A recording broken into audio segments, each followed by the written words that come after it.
module in the real test. Okay, as you're aware of the test pattern, it starts with listening, followed by reading and then writing. And speaking is an interview which is conducted on the same day or on a separate date and time for which you will be intimated, right? So, can you hear me, Shanti? Yes, ma'am. Yeah. So listening, there are 3 parts to listening. Overall, there will be 42 questions.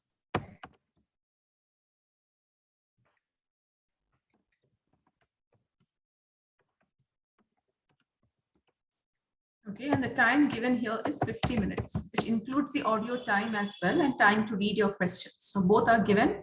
Altogether, 50 minutes completes your listening part.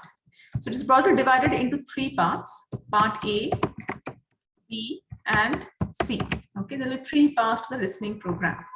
In part A, you will be coming across conversations, audios, which contains conversations between a healthcare specialist and with the patient or the patient care.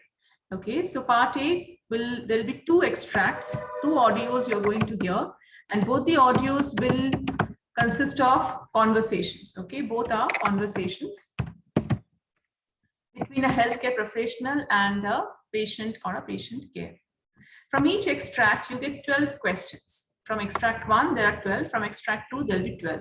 Altogether, there are 24 questions in part A. And all the questions in part A are gap filling type. So you have to fill in the answers as you listen from the tape. Okay, so there are spaces given, and that part of the information will be shared in the audio, maybe not directly, but indirectly. And you have to capture those answers effectively in those given spaces provided to you. Okay, each question carries 1 mark, and 24 question means 24 marks. Okay, so we'll talk about part A in details in some time right now. After part A, there will be a gap of around 10 to 15 seconds, and then they start with part B. In part B, you're going to listen to 6 different short extracts which are related to healthcare setup. Okay, within the healthcare environment, what kind of discussions do happen, or how does a doctor talks to the junior doctor or a trainee doctor, and the conversations related to that. It can be a monologue as well. Okay, but there are short extracts. Okay, extracts not lengthy. A short, brief information about any rules and regulations of the hospital, or about how the patients need to be taken care about. A discussion between 2 nurses or between any 2 healthcare professionals. Okay, so that kind of short extracts, and there will be 6 questions. So each extract has 1 question. So from 1 extract, 1 question, again next extract, another question. So there are 6 questions in part B, and all these questions are multiple choice type, so MCQ based. You have to choose an answer from basis of what you heard from the audio. Options are given to you. You have to choose on basis of what you learned from the audio. After part B completes, it's the last part, that is the part C. Here also, you're going to listen to 2 different lengthy extracts. Okay, different lengthy extracts. Okay, wherein maybe a doctor or a specialist or a healthcare professional is going to give you detailed information. Is going to give a detailed information about a particular subject matter, maybe a particular disease or a particular ailment, and how to take care about it. Okay, and they might give some experiences from their own daily life. Okay, so how they dealt with a particular patient, what they found, and how they overcome that. So that kind of challenges they might also give through examples in their speech. But it will be a lengthy audio. And from each extract, you get 6 questions. So 2 lengthy extracts, and from each extract, there will be 6 questions. So altogether 12 questions in part C. And all the questions again here also is MCQ based. So part B and part C is completely MCQ based. But part C, the audios are lengthy, and there'll be 6 questions from that particular audio. Again, from next extract, another audio will be played, and 6 questions from there. Okay, so that covers up 12 questions. And all are MCQ based. So the choice has to be made on the basis of how better you can understand the audio in relation to the given question statement. Yeah, so that is all about the entire overview of listening, I would say. And so your target here is to get a B grade in listening, right? Looking for a B grade, which is like you have to get 32 answers correct out of 42. 32 has to be correct answers to get a B grade in listening. To achieve that, you must significantly give efforts to get high scores in part A, because part A will be slightly simpler. You can make out the answers. If you listen carefully to the tape, you have the questions a little simpler and you'll be able to follow the tape more conveniently out here. So part A, you should target to get at least 22 or 23 out of 24. Your target should be to get minimum 2 to maximum 1, and minimum 1 to maximum 2 mistakes in your part A, not more than that. Okay, while in part B, if you look forward to get 5 correct answers out of 6, would be good.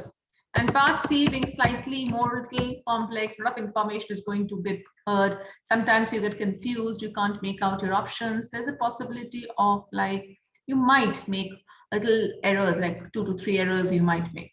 So I'm looking for the out of 12, if you can get say about 7 or 8 correct answers, that would effectively reach you out to your target score of 32. Yes. So in this pattern, you should be working. So because part C, even what you think to be the correct may not be the correct because the tape was saying something else, you analyzed or interpreted it wrongly. And that's why there can be slipovers in part C. So part A should be the maximum focus so that you can elevate your score there, and thereby you can make it more effective for your overall scoring, right? Did you get me, Shanti? Yes, ma'am. Right, so we'll start with part A round. Okay. Okay. So when part A gets started, firstly they give you introduction about the listening. Okay, listening, what is the listening part of OET? They give you the introduction, as you can see here. The same information will be heard in the audio piece as well. So when the audio starts, it's going to give you this piece of information. Then they will introduce part A to you. As you can see here, the same information will be heard in the audio again. So they introduce part A and they tell you what you need to do here. The instructions are given. And then they give you the topic on which you're going to hear the audio. Okay. After which they're going to give you about 30 seconds time to read the questions in extract 1. Okay, so they give you instructions, introduction to the OET listening and instructions of part A, which comprises of about 1 minute, 20 seconds of time. This is the complete introduction instruction of part A. Together, you get to hear 1 minute, 20 seconds. Which is same repetitive information you're going to hear in all the OET listening programs or all OET listening tapes. Nothing going to get changed. And thereafter, they give you 30 seconds to read 12 questions. Here, as you can see, here there are blanks given. You have to fetch the answers from the tape and put them down in the correct blanks. If you put it down correctly with the right spellings, you get your score. Okay, so that is, you have to be 100% accuracy from the tape. So they give you 12 questions from extract 1 and all the 12 are gap fillings, which you have to capture from the real tape. So in order to do this, first and foremost, is very important as it's a listening program, you have to get familiarized with these kinds of speakers. Now, these are English native speakers. Okay, they speak English mostly in their daily life. Okay, and they have their own natural accent to speak. So they will have their own stresses. So you need to get familiarized in how they talk English, how they say the words, how they say the information. If you are not familiarized, it can be a serious problem for you to capture the relevant information to understand the real tape. So first and foremost, it's important to get familiarized.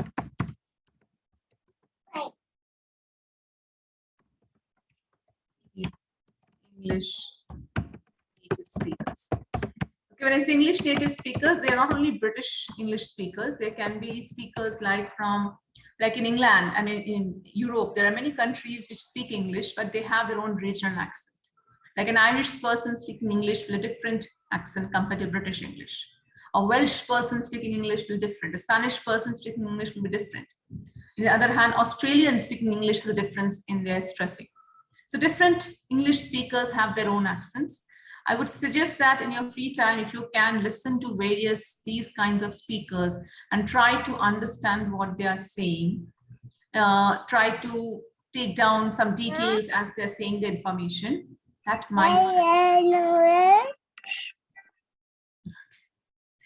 might help you a bit, okay? Because then coming to part C, things would not be much difficult for you, okay? Similarly, in part A, the fluency of the tape will be in a moderate speed, and you have to go along with it. You can't get stuck up in one question.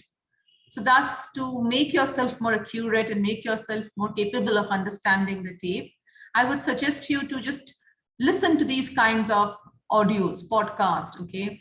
And listen and understand what they're saying. If you can take some notes and then again reduce the speed of the audio, you can do that. You can reduce the speed of the audio and see how they're saying the words. That might help you to a certain extent, I would say, Shanti. You get my point? Do you understand what I'm trying to convey to you? Yes, ma'am. Yes, ma'am. So that can be one good way of doing or getting familiarized with the English native speakers. The second thing is how we read the questions. It's also important that they give you time to read questions, is how we read the questions. How should we manage reading the questions? What is needed to be done during the time when they tell us to read? Should we only read what is given? We to read with understanding. Only then I can link with my real tape. Only then I can relate with my real tape. Okay, so to read the questions really carefully.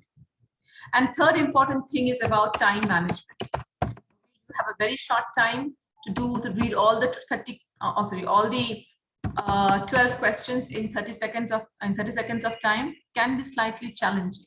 Maybe you will not be able to complete all 12 questions reading, or if you do so, you may do it hurriedly with lack of meaningful understanding.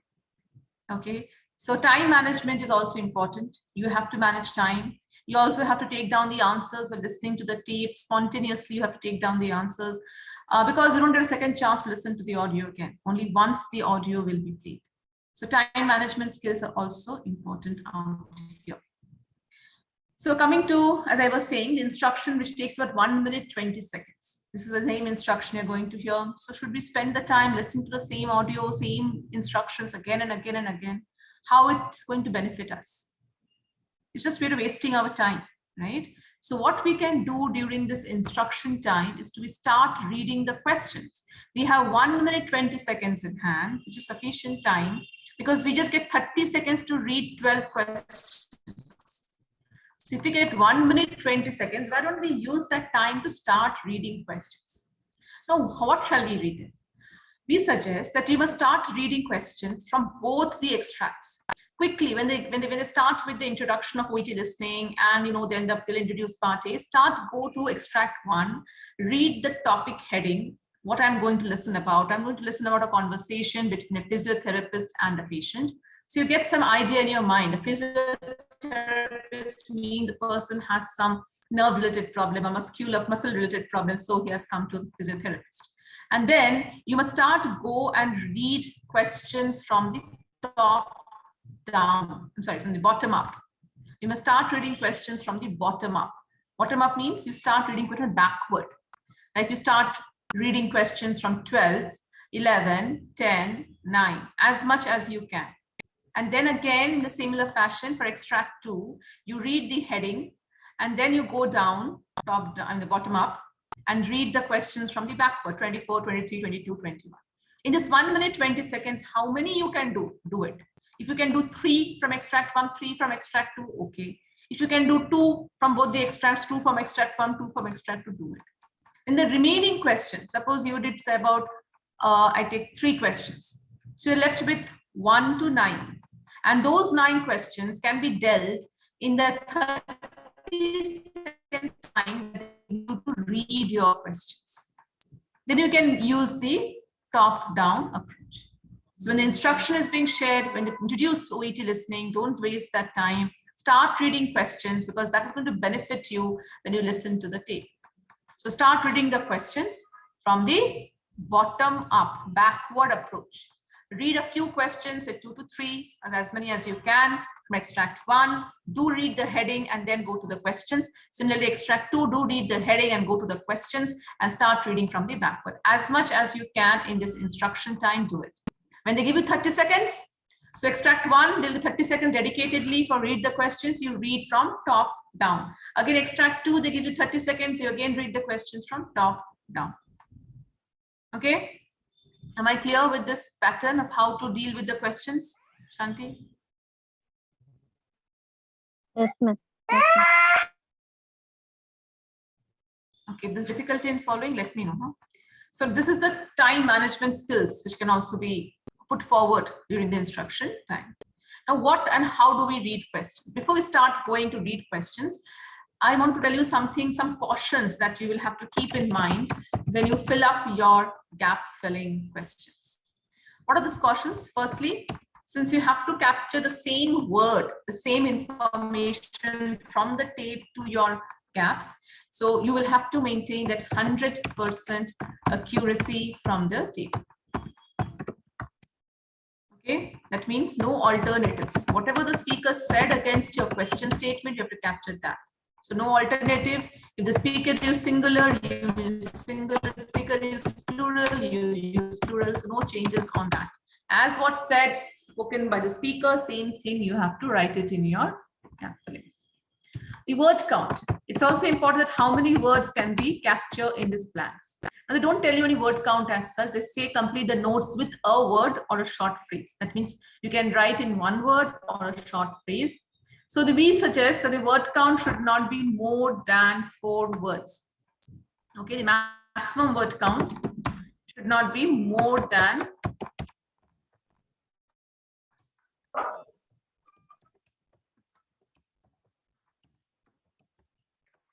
4 words. Okay, that means, again, as I have to maintain 100% accuracy with the tape, I can capture the answer in 1 word. If the speaker says 2, I can capture 2. If the speaker says 3, I'll capture 3. Speaker says 4, I can capture 4. But if the speaker says 5 words for a blank, I can't capture it. So maximum word should not be more than 4. It can be 4 or less than 4, but never it should be more than 4 words. Clear? Hi, good morning, Sushil. Hello. Yes, hi. Is this your first class? Yeah. I'm a physiotherapist actually. So I got a link actually. Okay. Through my friend. So is it regarding OET actually? OET listening. Yeah, OET listening we are doing right now, Sushil. Oh, okay, okay. You got the link from admin, from English Springs admin? No. One of my friends actually, his name is Ajay. Okay, okay. So I he think says. so, he has. Okay. Yeah. Okay. Since we started the class, actually, Sushil, I mean, I've started the class at 11:30. So we just did a small introduction about the OET listening, and we talked about what things or how the things going to unravel in the listening part, and we're currently discussing about the cautions that we have to keep in mind when dealing with this listening part of OET part A. First and foremost, actually, like I want to know, is OET applicable for all medical professions, including physiotherapy? Yeah, it's including physiotherapist. Yes. Okay. For traveling abroad. Yes. For countries where OET countries. scores are valid on those countries, even physiotherapists can even eligible to give the exam. Yeah, because actually like I'm a little bit confused whether actually like we need to go for IELTS or OET for UK. No, OET is fine for I mean, if you're both are eligible, both you can open for. It's up to you which one you feel comfortable actually, but you're eligible for both IELTS and OET. For medical professions, I think OET would be more little better, yes, because you can associate it with your real life actually, little better. Okay. That's right. Yeah, please carry on. Thank you. Right. So the word count is important, and along with that, when you're doing this gap filling questions from the audio, it's also important that you write the correct spellings. If spellings are incorrect, the marks gone there. So each question carries 1 mark. And if one of the question is incorrect, there is no negative marking, but they simply don't give you the score for that. So important thing is also to keep in mind about spellings. Okay, so you might know the spelling, but out of hurry, out of tension, anxiety, exam conditions, you make some errors. So those areas must be very careful. Check your work before you move on to the next one.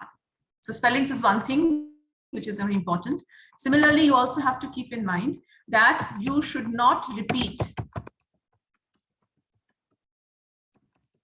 any word directly or indirectly from the question to your answer. Okay, another important caution must keep in mind, you should not repeat any word directly or indirectly from the question to your answer. Okay, so for example, if you see the first question, 18 months ago, back injury sustained. This patient has got a back injury by lifting dash. You hear in the tape the speaker saying, I lifted a heavy bag. By lifting a heavy bag, I lifted a heavy bag. So if you write in the blank, lifted a heavy bag, which is forward, that's fine. But you're repeating the word lifting directly again in your answer, the answer would be incorrect. Similarly, if you heard in the tape that this patient got a back injury by pulling up some heavy weights. Pulling up heavy weights. So if you write in your blank for the first one, pulling up heavy weights, which again in turn, pulling up means lifting. So indirectly repeating the information from the question to your answer, the answer would be incorrect. So only you have to write heavy weights. So directly or indirectly, your answer should not be repeated from the question statement. Clear? Shanti, able to follow? And do you, Sushil? You understand? Yeah. Yes, ma'am. Yeah. So this is a very important thing. Sometimes we overlook this. We heard the tape and we write it. But please check that you're not repeating any word directly or indirectly from question to your answer. In the same vein, attached words are also play an important role. Attached words are nothing but the articles. Grammar, you have articles like and the. These words or these letters must be given if they are said in the tape. So the speaker says, by lifting a heavy bag, you must write a heavy bag. If you only write heavy bag, then the answer goes incorrect. The speaker said in the tape, I got a back injury by lifting a heavy bag, and you write only heavy bag, then the answer is incorrect because the speaker used the attached word. It's within your word count. You must capture it. Okay, so the article said, spoken in the tape, they must be captured as a part of your answer. Otherwise, the answer may go wrong. There are chances, high chances, the answer will be considered to be incorrect. So please pay attention to the tape. These articles are never heard very clearly because whenever this English native speakers or whenever English speakers speak English, they attach it with the next word or the before word. So as a result, it will not be heard very clearly, but try to pay attention and see that the speaker is speaking the word or not in the tape. The speaker is saying that or giving slight understanding. Be more careful about it. Okay, so this carefulness you have to maintain because if they are saying it and it's not exceeding a word count, you must capture them. Okay, so the attached words are important. In the same way, another trouble that can happen in case of these gap filling questions is homophones. Words which sound same but different in meaning, different in spelling. Okay, for example, you must have heard this word see and see. Okay, both sound same, but they're different in spelling and meaning. See means vision, see means speech. So in particular, same thing, if it's in particular to your this kind of extract, if they're saying something and you write something else, the answer goes incorrect. Okay, the speaker wanted to say weather conditions have resulted in this. but you understand as whether you write like this. It's completely different meaning. So that will be incorrect. So in context to the sentence, in context to the question statement, which is given against the blank, you will have to find out which word the speaker is trying to suggest. So be careful about homophones because you're listening and capturing words. So you might capture the right spelled word, but it is not in coherence to the question statement. So that can be incorrect. Okay. Similarly, if the speaker is using numbers and numericals, now if any currency symbol is given before the blank, you can use numerical expressions. The currency symbol is given, you can use numerical expressions. Okay. Similarly, if they are using any date, time, you can use numerical expressions. If they talk about me year, 59, I had this, then you can use that in numerical expressions. Okay. But if the speaker is talking about, for example, that the cost of this is about $500. If you're saying $500 and next to the blank, it's given dollars, DOLLARS, then it's expected that you write it in words and not in numericals. Okay, so when they give you the blank with the word form of the currency, then you please write it in words, not in this. But when they give you the currency symbol, then you can use digits and numerical expressions. Am I clear? Any question? No, ma'am. Okay, similarly, it's also, yes, Sushil is saying something. Please carry on. Similarly, it's also important that you understand how do those words can be expressed. By which I mean, there are some words in English language we call as compound words. Okay, compound words, words that go together. For example, if I have to write newspaper, okay, if I have to write newspaper, how do I put that word?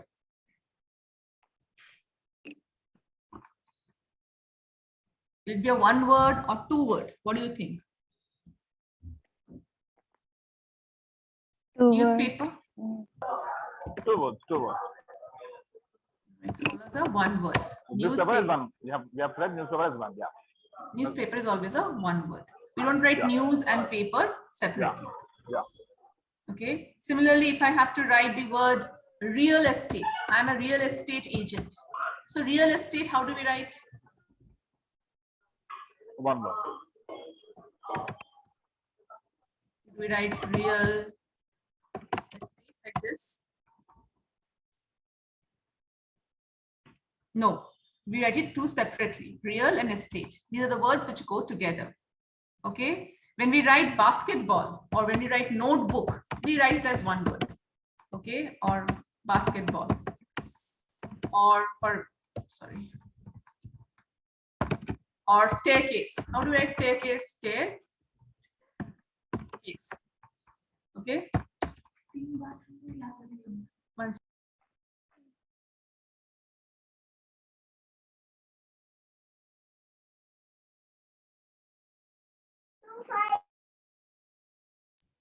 Staircase, then you have word like wheelchair. Okay, for those things you can write in one word. Okay, similarly words like, for example, as I said, real estate, or you say full moon, or you can think of words like part-time, full-time. There's a hyphenated words, okay, like part hyphen time, okay, full hyphen time. So it's again hyphenated, but these are all part of compound words. Okay, so those things is how you write the words, because they're going to check on that. If you write newspaper as two separate words, they won't give you the score. If you write wheelchair as two separate words, they won't give you the score. So it's also how representing the word is also has to be correct. They won't give you difficult words as such, but the common ones you should know how they needs to be put down on your paper. Am I clear? This is if you're going for a pen and paper exam, you have to write those words in the respective blanks. So avoid making the paper dirty, and keeping it clean and tidy would be helping you to get your score. So very important tool again, that keep the paper and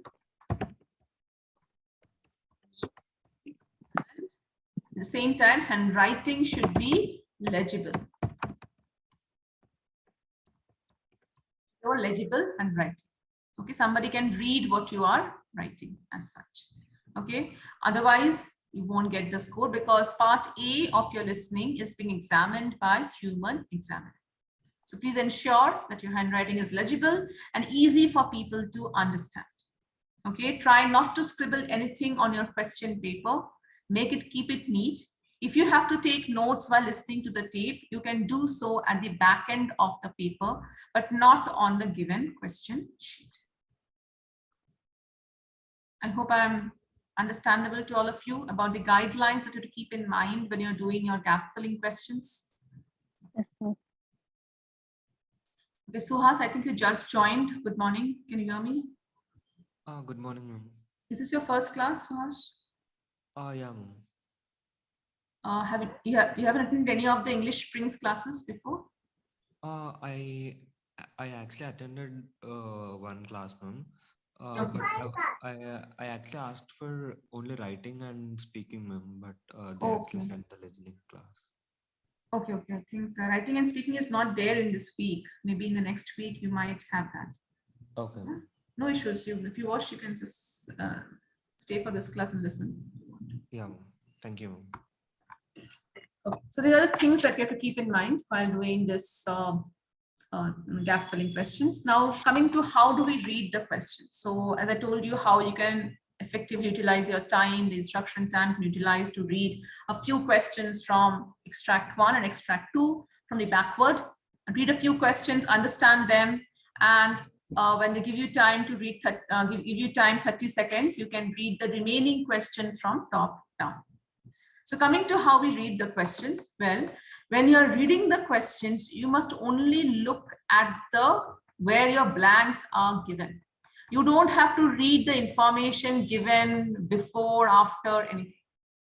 If the blank is given and there is no information given against the blank, if there was no information given here, if there was no information given here, then you can refer to the above and below information, above and below things that have been provided on the question sheet. But if there are information given against the blank, some key details are given, follow that, understand that. Okay, so when you read your question statement, first and foremost, highlight the heading. Which is the heading here? Like this, the bold letters that are given is the heading. So 18 months ago, the patient is describing his symptom, and he's talking about something about, as we know, the topic is, you hear a physiotherapist talking to a new patient called Ray Sands. So Ray Sands is having conversation with physiotherapist, and he says 18 months ago, historical information is trying to talk about when he is having this kind of pain or health issues. He's saying back injury sustained. He's talking back injury sustained, lifting dash. When you read, understand your question statement and the keywords in the question. Along with that, try predicting what the speaker might say against the blank, what he might suggest in that blank. So have some predictions in the form of examples. Okay, what he might talk about, what's the subject that he might say here. So think on that aspect, little bit, do the guessing. This will help you not only to understand the question better, but it will make you come closer towards the real tape. You may be able to easily grab the information when the speaker talks about how he got this back injury. So then it's easy for you to relate and capture the details from the tape comfortably, right? So 18 months ago, this patient got a back injury, sustained lifting. You can underline these keywords in the question paper, but you're not supposed to scribble anything other than that. Okay, keep it neat and clean. So what can you predict here? Sushil, what can you predict? How this person got a back injury, lifting what? Lifting a heavy object could be. Lifting a heavy object, that's right. Anything else? What about you, Shanti? Same. Actually, I heard the audio. there he says that he lifted some suitcase. You heard the audio means you already worked on this paper? On Saturday, the admin has sent the audio, ma'am. Just I Listen went to through it. that. Yes. Okay. So lifting, maybe what can I predict here? So although you have read it or heard it, the audio beforehand, but that shouldn't be, I mean, since we're discussing the class, we are going about how in the beginning part, okay, how we need to predict before we listen to the audio. Okay, so we're doing the groundwork as of now. Okay, Shanti. So he got a back injury by lifting maybe a heavy object, lifting a heavy suitcase, lifting heavy weights, lifting a heavy bucket. So it's something he might lifted which might be heavy in nature, and that has caused the back injury. So I can predict. And I can also understand if he says something singular, he might use an article. He might say a heavy object, lifting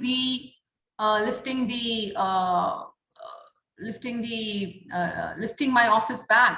Okay, lifting my office bag. He might also say in this way, or he might say lifting heavy weights, where he will not use an article. So there can be a possibility of saying article in this part, and I should be more concerned. I should be more alert and see if the speaker does say an article or not. Okay, so that way. So that is where this prediction has to be done. If articles can be said or not, that gives you a more clarity of the tape, and you might not make those small errors of not capturing the attached words. Next, we read the next questions, patient description of symptoms. So wherever questions are there, I'm going to read during my time of reading the questions. I'm not focusing on the surrounding information as of now. So patient described his symptoms, and he says pain located in. Pain located in. So he might say pain located in, like, for example, can you give some examples of what he might say here? He's describing his symptoms. So he might say pain located in my back, pain located in my leg, pain located in my shoulder, any part of his body he might talk about, right? Where is the pain location? Where is the pain located? Pain described as. So how is this patient describing his pain? When you describe something, when you describe a pain, what kind of words do you use, or what kind of things that comes to your mind? Can you share a bit? Yeah, pain could be like more when he's bending forward. How we describe that pain? How a patient describes the pain? Pain increases while bending forward or picking up something from the floor. No, he's describing. He's not talking when he's having the pain. He's describing the pain. That means the pain can be like a excruciating pain. It can be mild. It can be severe. It can be. It could be actually like in this particular condition, the pain would be radiating pain. Radiating, yes. Correct. Correct. So all these kinds of words, the adjectives the speaker might use in the tape. So they have to focus. Then he talks about, mentions inability to. So he will say he is unable to do something. Bend forward. Bend forward, yes. And that is the most frustrating aspect for him. Yeah. So most frustrating. Inability to sit for long hours. He might not be able to sleep long, which is the most frustrating. Yes, he might be able to bend, which is the most frustrating. He might not be able to sit for long. That can be most frustrating. Hours, anything can be possible. Now see here, when they give you these kinds of superlative or comparative adjectives, a part of your question statement, generally these words are being said in the tape. So if you focus in the tape and listen where the speaker used most, because this will be said in the tape directly, and when you can focus there, you will find the answer to this question. So you might say the most irritating thing is that I just can't sit for long.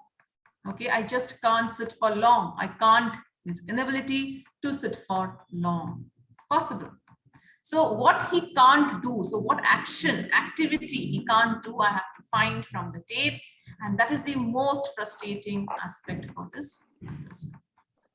Next, he talks about the sensation which is having in the calves region. He's describing his symptoms. Please understand, he's having some kind of a sensation, not any part of the body, or in general part of the body he's talking, but specifically calves he's saying.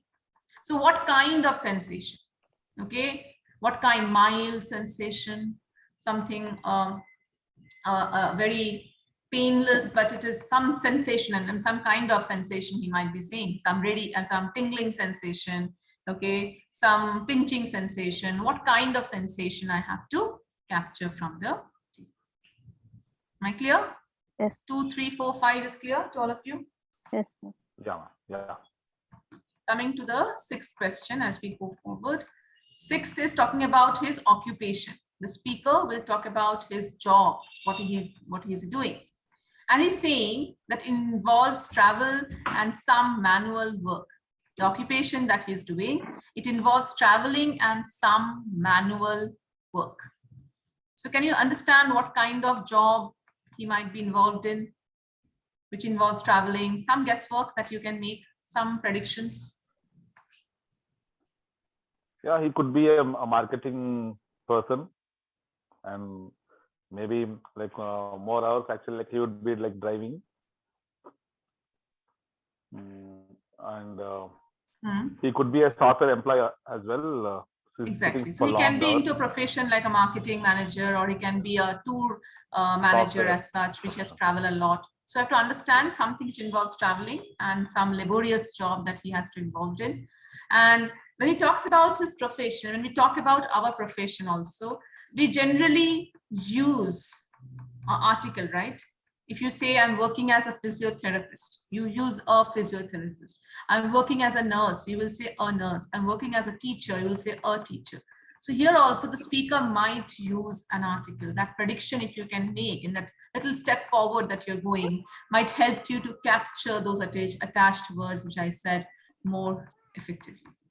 Yeah, so that is what you can do. So, right? So these 6 questions as we read, I want you to first answer them, then we read the next 6 questions again. And now when I play the tape, okay, now when I play the tape, you're expected to not only look for where your questions are lying. When the tape is on, since you have to follow your speaker and to know where the speaker is, which question is approaching, which question has ended, you will have to look for 2 things together. This patient will talk about, then he says something that happened 1.5 years back or 18 months ago, whichever alternatives he might use in the tape. So be very careful. Don't look for only 18 months means 18 months. Okay, so they might say some different words as such, or alternatives they might say, and you have to associate with it. I mean, talks about a year ago or a year back. That means he has come with this, one is finished, done. Next, you go with the speaker and then always look for 2 things. So here, this. 6 months, last month. And then you know that a second question is coming up. So now you have to be more cautious and capture the information appropriately. Okay, so when the real tape is on, you have to follow the speaker and you should always look for 2 things together. If you find difficulty understanding the tape, the best way is to take down running notes on a separate, or not a separate sheet, but on the last page of your question booklet. Okay. Or they might give you some separate notepads or rough sheets to write. You can scribble the information there. Do not write it in the question paper, because again, you have to erase it off. Just time consuming, it not have much time out here, right?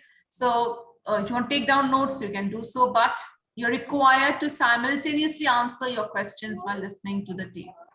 If you take the entire 12 questions, information, a notepad, and take the details there, later on, you might not have time to fill in it. In 1 or 2 questions, if you have a doubt, you can take down the notes, but not for all.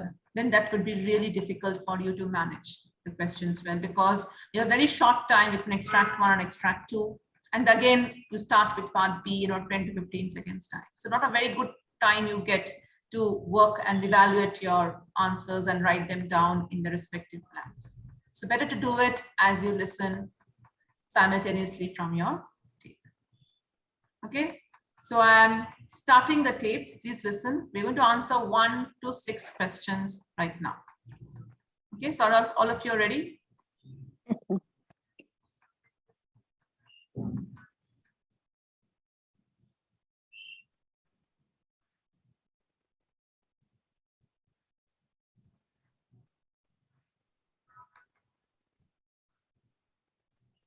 Occupational English Test. Is the audio can be heard by everyone? Yes, ma'am. Yes, ma'am. Yes, ma'am. Yeah. Sample Test 1. Listening Test. This test has 3 parts. In each part, you'll hear a number of different extracts. At the start of each extract, you'll hear this sound. You'll have time to read the questions before you hear each extract, and you'll hear each extract once only. Complete your answers as you listen. At the end of the test, you'll have 2 minutes to check your answers. Part A. In this part of the test, you'll hear 2 different extracts. In each extract, a health professional is talking to a patient. For questions 1 to 24, complete the notes with information you hear. Now look at the notes for extract 1. So this entire information is already given on your paper, but it will also be said. Extract 1, questions 1 to 12. You hear a physiotherapist talking to a new patient called Ray Sands. For questions 1 to 12, complete the notes with a word or short phrase. Yeah, what I was trying to make a point here is that the same information will be here in all the OET audio tapes. So this was about 1 minute, 20 seconds length of information. This time you can very well utilize to read a few questions from both the extracts from the backward direction.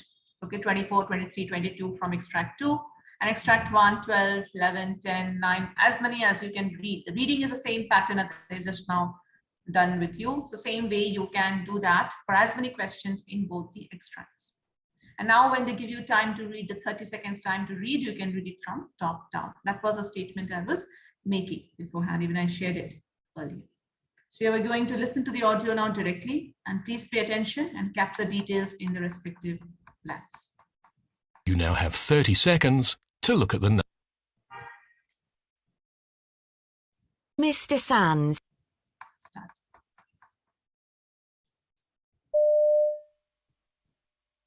Come in. It's Mr. Sands, isn't it? That's right, Ray Sands. Now, I think you've been referred to me because you're suffering from sciatica. That's right. Not for the first time, actually. OK.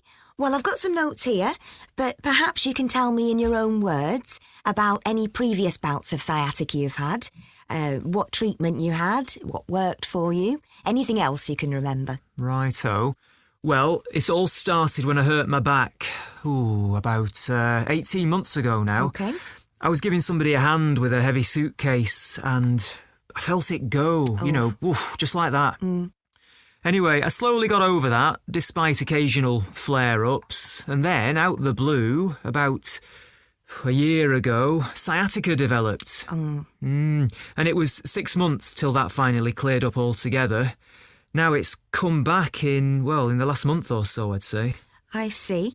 And your GP said it was sciatica? Yeah, I had this pain all the way down my right leg, and she said the real problem was in my back because the sciatic nerve was getting trapped. Right. I mean, I'm telling you, this was no ordinary pain. It was really intense. I mean, to the extent that I couldn't stand for very long, couldn't walk hardly any distance, I couldn't sleep. Oh. I mean, the most frustrating bit for me was that I couldn't even turn over in bed. It just hurt so much. I just couldn't get comfortable. Do you know what I mean? Sometimes I'd have, a sort of tingling feeling in my calves as well. Right. But then at other times, my whole leg just felt a bit numb, really. It was weird. And of course, I couldn't go to work. I'm an events organiser, so I travel about a lot. I'm setting things up for conferences, lugging stuff around, you know. And so there was no way I could manage any of that, the state I was in. OK. Right. So recapture all the 6 questions as what you heard from the audio. Yes, ma'am. Did you find the fluency comfortable? Did you find the way they spoke in the audio comfortable to understand things? And you're able to manage your questions well because studied them beforehand. You did the groundwork beforehand. Did it help you to find the answers from the tape? Yeah, ma'am. Yeah. Okay. Let's just start discussing it. So the patient is Ray Sands, as you all have heard it. And he talks about how he got this kind of problem or this kind of a pain. His GP says it's sciatica. That's what being said. And the physiotherapist asking about, tell me something about what happened and what do you remember about it and what happened to you. Okay, so that was the initial introduction. And then he talks about, I hurt my back about 18 months ago and hurt my back 18 months when they said in the tape, you should get extra alert. Now your answer is coming up. And what did you capture for the first blank? A heavy suitcase. A heavy suitcase. What about you, Sushil and Suhash? Yeah. He was lifting the heavy suitcase. Yeah. Okay. And Suhash, do you also capture? Are you doing this work or? Yes, Suhash, are you doing this activity along with the class? Okay. So this patient, as we heard in the tape, let's just rewind a bit. Extract 1 now have 30 seconds. Mr. Sands, isn't it? That's right, Ray Sands. Now, I think you've been referred to me because you're suffering from sciatica. That's right. Not for the first time, actually. OK.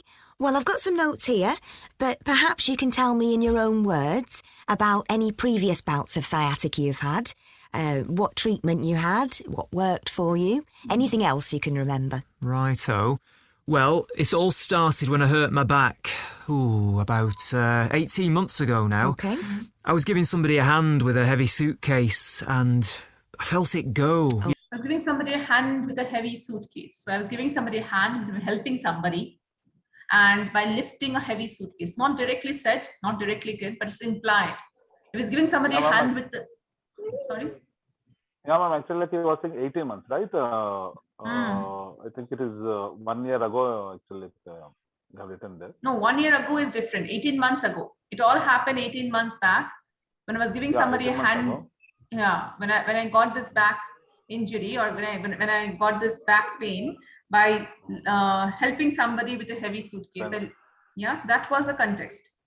About 18 months ago, I hurt my back. Yeah, so just listen. It's not for the first time, actually. OK.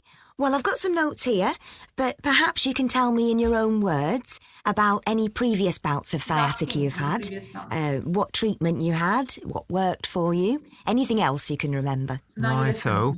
Well, it all started when I hurt my back. About 18 months ago now. OK.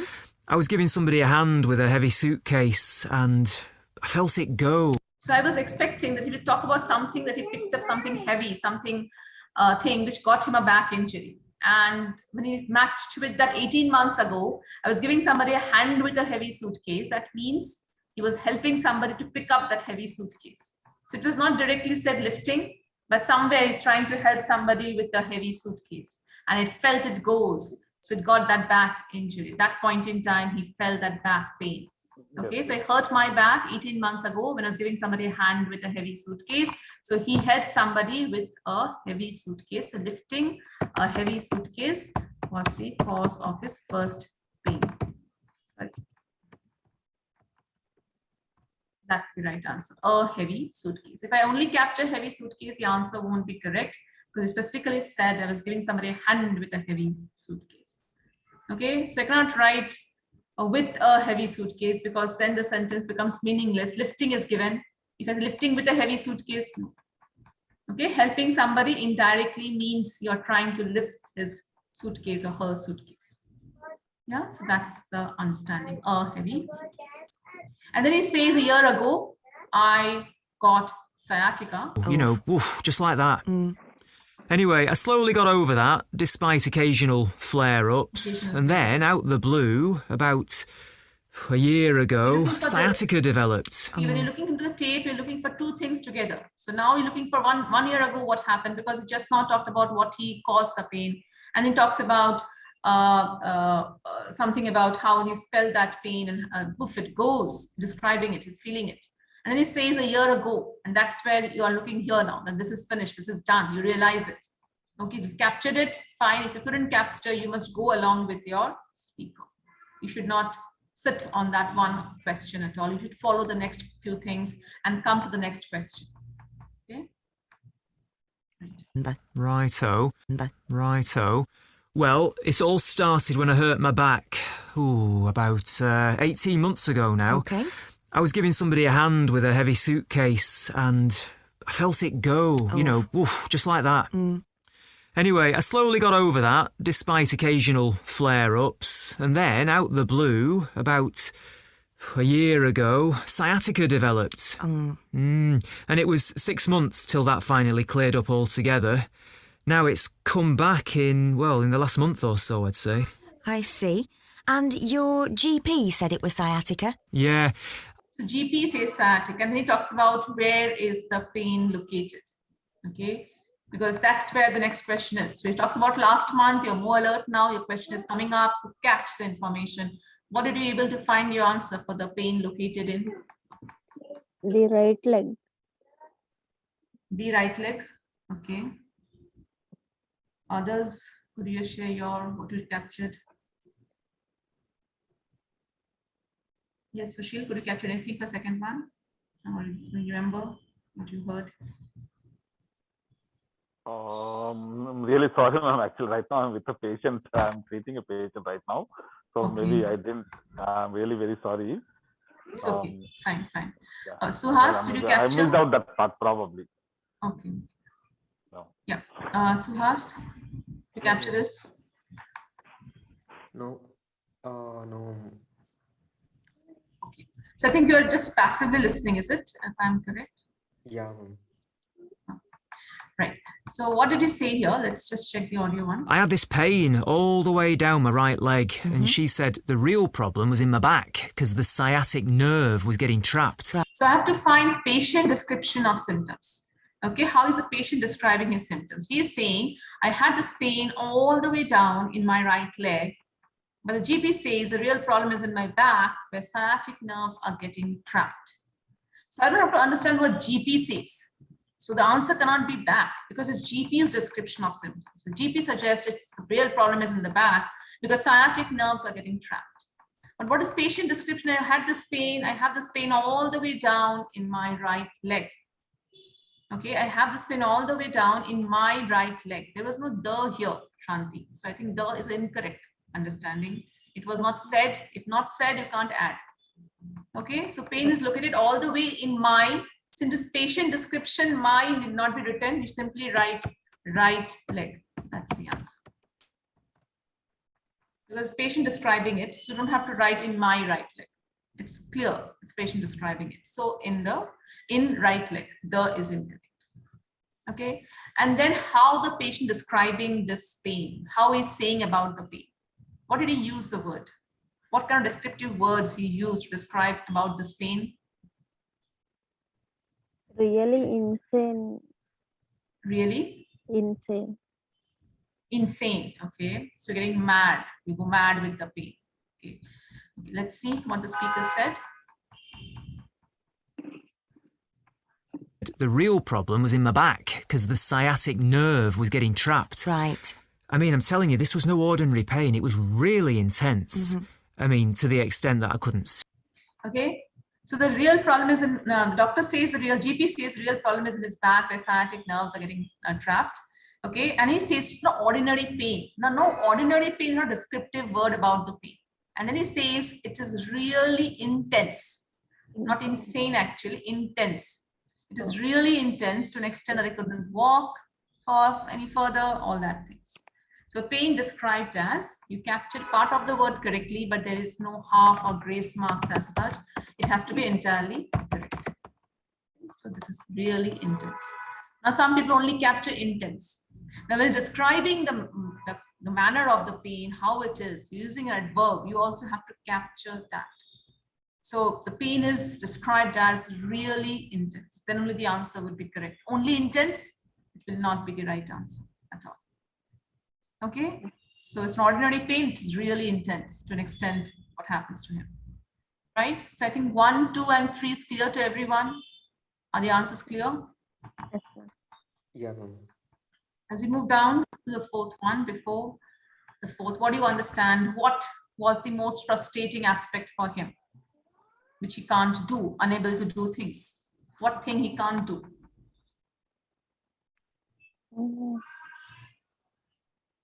This I could not answer. Okay. So as he talks about the tape, I have this pain is really intense. To an extent that I couldn't walk for any long. I couldn't sleep, he says. Okay.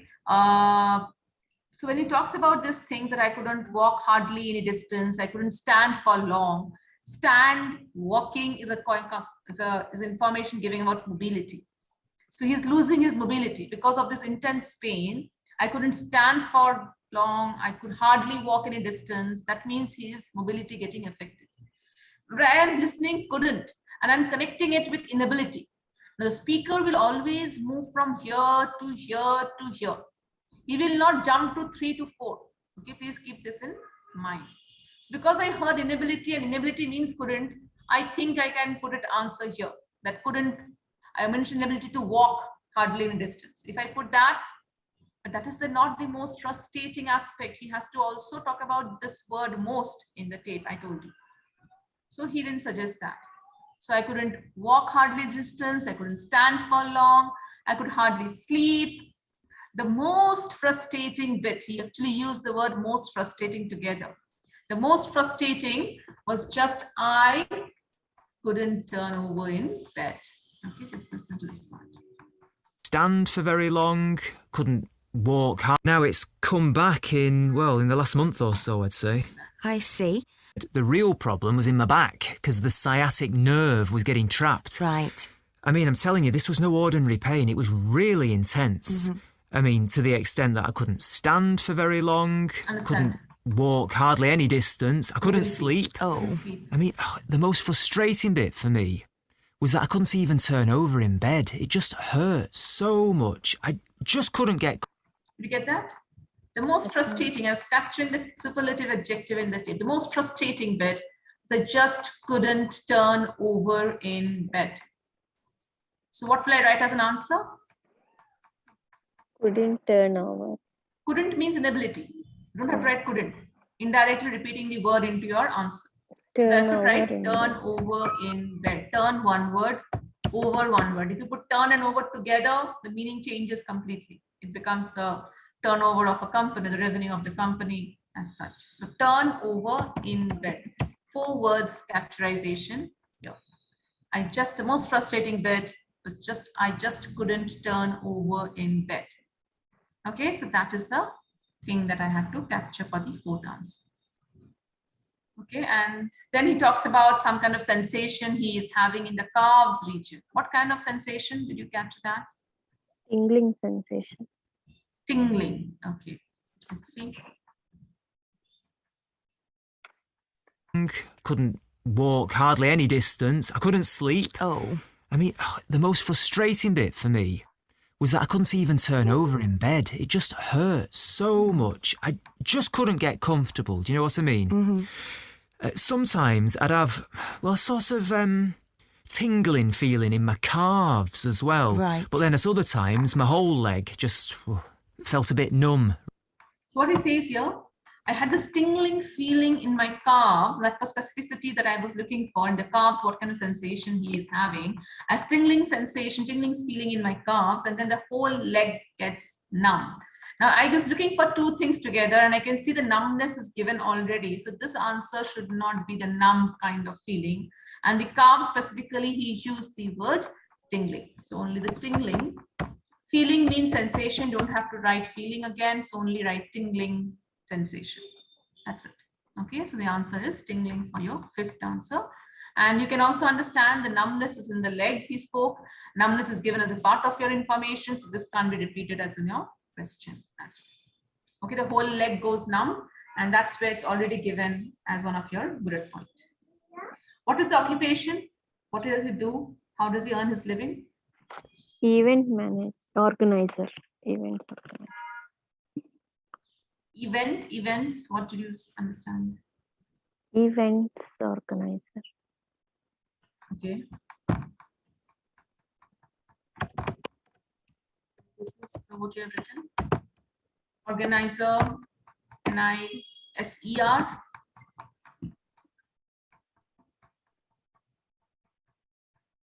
Yes. ZER. ZER. ZOR. What is the answer you've captured? Sorry, ma'am. SER. Organizer. Organizer this. Yes, Right.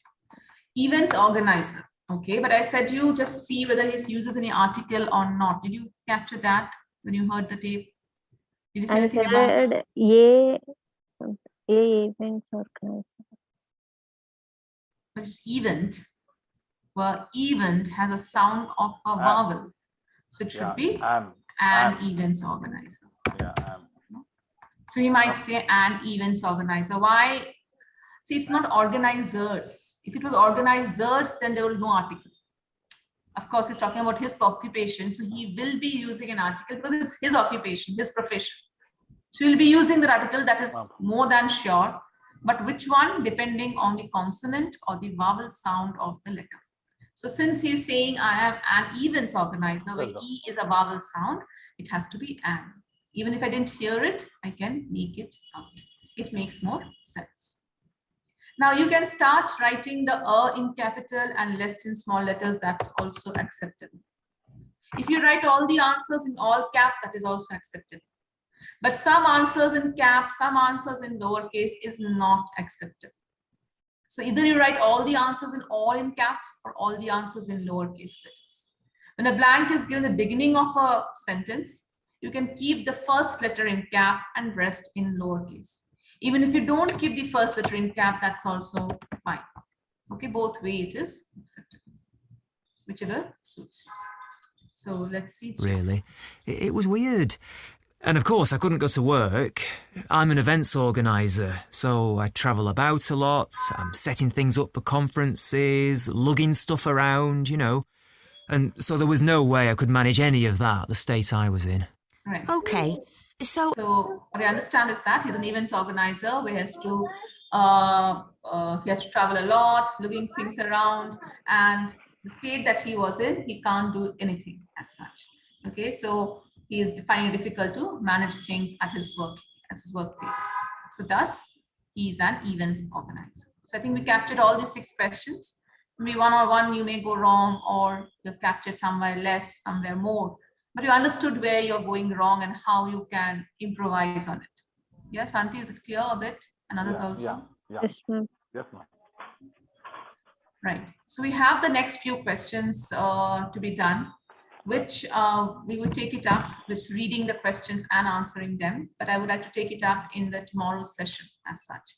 Along with this, I will also be taking up the extract 2, where we will read all the 12 questions first. And then I'm going to play the tape for you. And thereafter, you have to fill in the blanks.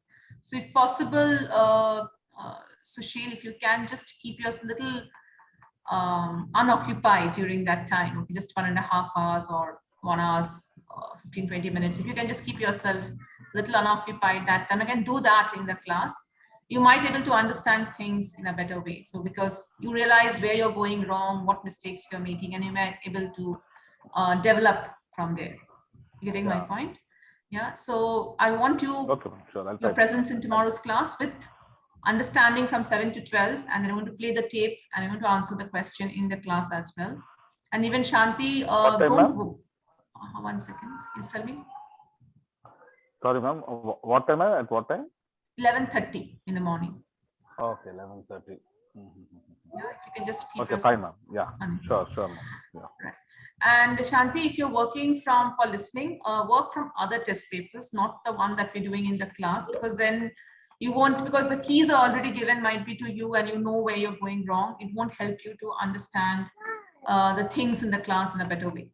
Okay, so I would suggest you get tracks from test paper 3, test paper 4, any other test paper which is given to you for listening practice. Okay. Yeah, so I would want you to not to work from the one that we're doing in the class, because then you won't be able to, the groundwork that we are suggesting or we are doing, you might already know because you have listened to the audio. Yeah, so it doesn't work. Right. Okay. Right. So this one, we will do it in the class as well, extract 2, and we'll complete part A. If we get some time, then we will do one paper of part A in tomorrow's class, if we get some time actually. Yeah? But today's session was just an introduction about part A and how we read the questions, what cautions we have to keep in mind, as well as how to manage the time effectively in this part. Okay. Did you able to understand the session, especially I would say Sushil, and although Suhash has just been in between, but was it clear? Did you able to follow the class? Yeah, ma'am. Yes, ma'am. Yes, ma'am. Okay. I did. Okay. So if you have any questions pertaining to listening, you can come with up in tomorrow's session. You can clear your doubts in tomorrow's class as well. Okay, Sushil, if you feel that if you could manage to work with some other papers, any YouTube papers, because I don't think you have received documents from our end, but you work with some other papers of OET listening and you come up with some doubts, you can also clear them off in tomorrow's class. Yeah. Hello, ma'am. Yes, Suhash. So I'm about to book my OET test, ma'am. So this paper test and computer test, ma'am. Right. So which one do you advise, ma'am? Which one is easy? How about a typing speed? Actually, do some OET mock test. If you're going for computer based, I would suggest, can you write the answers as you listen to the tape without making any spelling errors? Okay, ma'am. I mean, if you can manage doing it without making so much errors, I think you can go with computer based test. Reading will be comfortable because we'll have the reading passage and the question side by side, so you can manage that. But coming to listening, it's audio based and you have to write the answers while listening. See that you're not making any silly errors and cutting off your marks, because at the end you will get 2 minutes. Okay, and between the gaps between part A to part B, you get that time which you can go back and revisit part A and do the rectifications and corrections if you want to, and then again you move to part B and do so. Part B and C, since it's a choice based, you can simply have to click on the right option. That's comfortable for computer based. Okay, but part A, where the most because it's most critical, because that decides your score. If part A you go terribly wrong, the entire score will fall down. Okay, so check your first, if you can do some OET mock papers online, do that to check your skills or check your strengths before you. Writing will be comfortable if you have a good writing speed and you write just only one letter, so it would not be difficult for you. And speaking will be face to face, of course, so that is different. Okay. So only challenges in listening, I feel. Reading is also you can manage. Yeah, because passage and the questions are side by side. Yeah, okay. What about writing, ma'am? Writing, you will have the text box and they give you the word count limit. Word count can be seen and the time can be seen. And there is no spell check or grammatical check as such, which you have to keep in mind while you're typing. But you get 40 minutes for writing. So that's enough time to write down your letter, do the groundwork and everything. Yeah. Okay, so writing shouldn't be, if you have a comfortable speed in typing and do not make much errors, writing would be easy for computer-based test as well. Okay. So the only challenge is in gap filling questions. Yeah, because you type down the word as you listen. So one here and there, everything goes wrong. Yeah. So you have to just review your work before you submit at the final end or in between part A and part B. Yeah. Okay. Thank you, ma'am. Fine. So see you tomorrow, same time, 11:30, and we'll start with 7th question onwards. Okay. So please attend on time so that we can start the session. Thank you. Okay. Thank you. Awesome. Thank you. Thank you so much, ma'am. Thank you, ma'am.